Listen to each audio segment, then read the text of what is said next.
નાયબ પોલીસ અધિક્ષક જૈન પંચાલ જણાવે છે કે આણંદ નગરપાલિકાના કાઉન્સિલર દીપુભાઈ પ્રજાપતિએ વોટિંગની પાવતી આપવાના બહાને પોતાના જ મતવિસ્તારમાં રહેતી એક મહિલાનો મોબાઈલ નંબર મેળવી તેની સાથે અવારનવાર ફોન ઉપર વાતો કરી હતી અને ત્યારબાદ ઘરમાં જઈને દુષ્કર્મ આચર્યું હતું અને જો અંગેની જાણ કોઈને કરીશ તો જાનથી મારી નાખીશ તેવી ધમકીઓ આપી હતી, જેથી મહિલાએ આ અંગે કોઈને જાણ કરી ન હતી। જે બાદ તારીખ 16/11/2024ના રોજ આરોપી દીપુ પ્રજાપતિએ ફરીથી આ મહિલાના ઘરમાં જઈને દુષ્કર્મ આચર્યું હતું।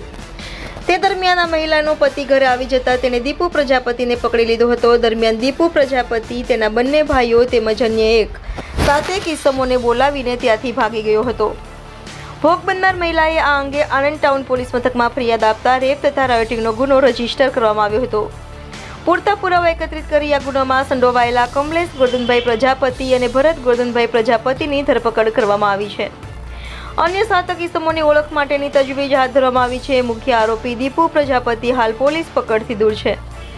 તેને પકડવા માટે એલસીબી, એસઓજી અને આણંદ ટાઉન ડી સ્ટાફની ટીમ કામે લાગી છે। ભોગ બનનાર મહિલાએ ગર્ભપાત કરાવ્યું હોવાથી તેનું મેડિકલ કરવામાં આવ્યું છે। મેડિકલ તપાસના પુરાવા એકત્રિત કરી ડોક્ટરની પૂછપરછ કરી આગળની તપાસ કરવામાં આવશે।